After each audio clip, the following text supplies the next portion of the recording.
You're not actually insecure, you just think you are. There's no such thing as insecurity, there's only insecure thought. You're not anxious, you're not neurotic, you're not introverted, you're not a perfectionist, or any of these things. You just think you are. If you look closely, you'll find that even your most prominent characteristics are nowhere to be found at periods of time throughout the day. The most indecisive person you know makes clear and decisive decisions at times. The perfectionist lets things loose at times. The shortest person in the room forgets about his height at times. If our insecurities were actually who we were, we would experience them at all times, but we don't. And there's a reason for this. Minds generalize. Our brain's job is to seek clarity, and it does this by creating narratives in our minds that make the world make sense. Once your mind decides you're anxious, for example, confirmation bias kicks in. Then you start to see proof of it everywhere. You feel your heart flutter when you walk into a room full of people you don't know. You have all kinds of intrusive thoughts when talking to someone you like. You can specifically recall times when you felt anxious, but for some reason you forget about all the times when you weren't. You have plenty of non-anxious experiences too, but your mind will dismiss these to prove itself right.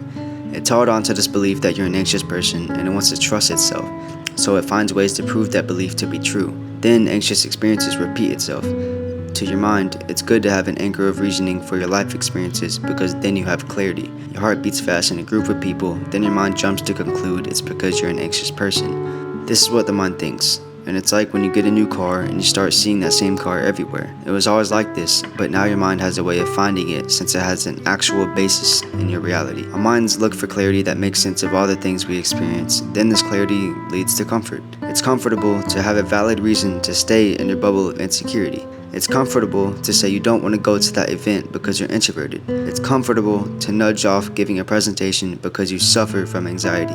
Have you ever asked somebody what they're insecure about and realized you never noticed it before? This is probably the same for you. And if you feel like the exception, it's because you notice your insecurities in other people too. This is another thing our mind does.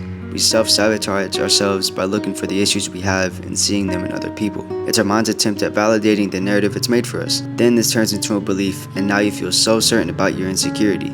Then our minds go even deeper. We look for validation of our insecurity from other people too. Someone is looking at you, and you think, they're looking at my big nose. Someone says you have a big nose. Then this insecurity feels so true to you because you have clear confirmation of it. Somebody else validated this for you. But even this isn't the reality it seems. It's like wearing yellow tinted glasses and claiming reality is yellow. It's only a lens, but you can take the lens off by realizing that your mind isn't you. Your thoughts aren't you. The fact that you notice your thoughts prove they're not you. If they were, you wouldn't be able to notice them. When I walk into a room and feel that anxiety creeping in, I don't have to associate myself as an anxious person. This is just an experience I am living through. It's not about having freedom from our mind, it's about having freedom with our mind doing these things. This means letting the insecure thought run through your head, but detaching from them because you realize it's only your mind's attempt to prove itself right. Minds lie.